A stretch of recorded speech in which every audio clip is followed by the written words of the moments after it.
अस्सलाम वालेकुम, मैं हूं गुलाम मुस्तफा। आप देखें बखर नेटवर्क। जानलेवा पाउडर के जरिए इस्लामाबाद हाई कोर्ट के ऊपर एक हमला किया गया है। एक जानलेवा पाउडर के जरिए एक खतूत भेजे गए इस्लामाबाद हाई कोर्ट के अंदर, और अब तक की तहकीकात के मुताबिक एंथ्रेक्स नामी ये पाउडर है जो कि इस्लामाबाद हाई कोर्ट के अंदर जो खतूत भेजे गए उनके अंदर मौजूद था।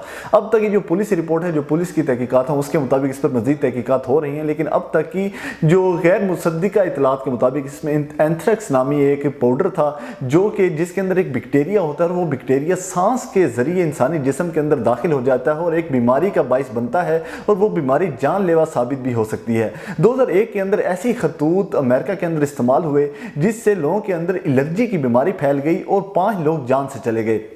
इसी तरह अब ये खतूत इस्लामाबाद हाई कोर्ट के अंदर भेजे गए। इस पर पीटीआई ने एक रद्द अमल दिया है। पीटीआई का कहना है कि ये जजेस को धमकाने के लिए ऐसा किया जा रहा है, क्योंकि जब तक एक कमीशन का मामला था ऐसे कोई खतूत रिसीव नहीं हुए। जब सुप्रीम कोर्ट ने अज खुद नोटिस लिया और अगले ही दिन इस अज खुद नोटिस की समाअत होने वाली थी, तो जजेस को धमकाने के लिए, उन्हें प्रेशराइज करने के लिए ये खतूत भेजे गए ताकि जजेस अपने मौक़िफ़ से पीछे हट जाएं और जो उन्होंने स्टांस लिया हुआ है उससे वो पीछे हट जाएं। तो पीटीआई का ये रद्द अमल है कि ये एक ड्रामा किया गया है, ये जजेस को धमकाने के लिए किया गया है, लेकिन इस पर तहकीकात की जा रही हैं। सीटीडी के थाना के अंदर इस पर मुकदमा भी दर्ज कर लिया गया है, और जिस खातून के नाम से ये वसूल हुए खतूत उनके ऊपर भी तहकीकात की जा रही हैं, जो उसके ऊपर एक धमकी अमेज लोगो और एक धमकी अमेज निशानात बनाए गए थे, उसकी भी तहकीकात की जा रही हैं। तो इस पर तहकीकात जारी हैं, लेकिन ये एक बहुत ही संगीन मामला है। एक तरफ जजेस के खतूत का मामला था, अभी वो हल नहीं हुआ था, उस पर उसको नोटिस लिया गया था, अभी उसकी तहकीकात और उस पर समाअत होना शुरू होने वाली थी, और फिर ये खतूत का मामला सामने आता है। तो देखना यह कि सुप्रीम कोर्ट इसे किस तनाजुर में लेती है, लेकिन अपोजिशन और हुकूमत इस पर सियासत करने बाज नहीं आ रही। अपोजिशन भी इस पर सियासत कर रही है और हुकूमत भी इस पर सियासत कर रही है, लेकिन मुकदमा दर्ज कर लिया गया। इस पर मजीद तहकीकात से पता चलेगा कि ये वाकई ही कोई जानलेवा पाउडर था या फिर यूं ही किसी ने धमकी देने के लिए या जजेस को प्रेशराइज करने के लिए यूं ही एक खतूत भेज दिए गए थे।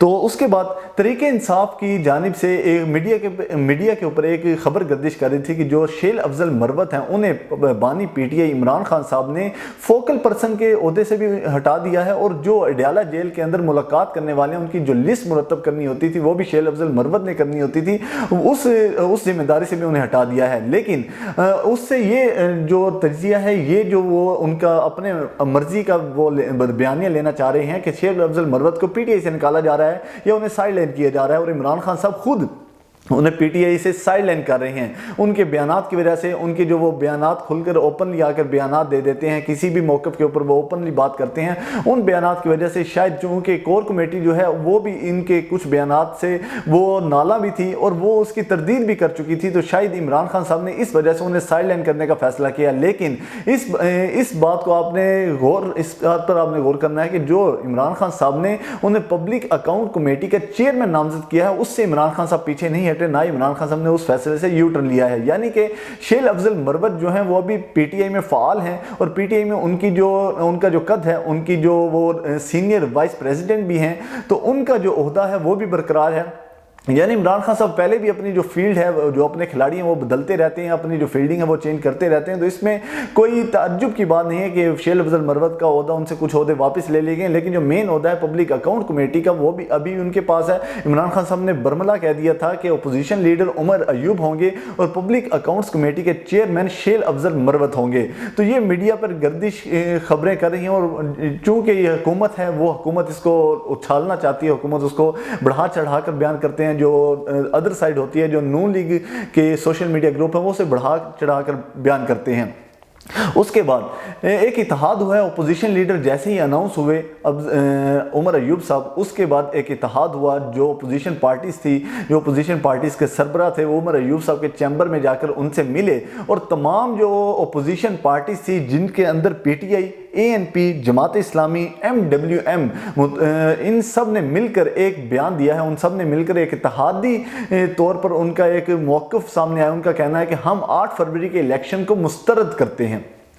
बरमला अब उन्होंने कह दिया है अपोजिशन ने कि हम 8 फरवरी के इलेक्शन को मुस्तरद करते हैं, क्योंकि इससे ज़्यादा पाकिस्तान की तरीक मुतनाज़ा इलेक्शन आज तक नहीं हुआ, धांधली ज़्यादा इलेक्शन आज तक नहीं हुआ। हम इसको मुस्तरद करते हैं और हम दोबारा पाकिस्तान के अंदर शफाफ इलेक्शन का मुतालबा भी करते हैं। तो अपोजिशन एक तरफ इकट्ठी हो चुकी है, चूँकि अब वो अपोजिशन लीडर भी बन चुके हैं और अपोजिशन का इत्तेहाद भी हो चुका है, और अपोजिशन ने एक मुतालबा भी सामने रख दिया। एक तो उन्होंने कहा है कि जजेस का जो खतूत थे उस पर तहकीकात होनी चाहिए, उसको एक उसका जो हतमी फैसला है, हतमी फैसले तक उसको पहुंचना चाहिए और उस पर कार्रवाई भी की जानी चाहिए जो एहलकार उसमें मुलव्विस थे। दूसरा, उन्होंने 8 फरवरी के इलेक्शन को मुस्तरद करते हुए दोबारा इलेक्शन करवाने का मुतालबा भी कर दिया है। ये थे अब तक के अपडेट्स। मिलते हैं नेक्स्ट व्लॉग के अंदर, तब तक के लिए अल्लाह हाफिज़।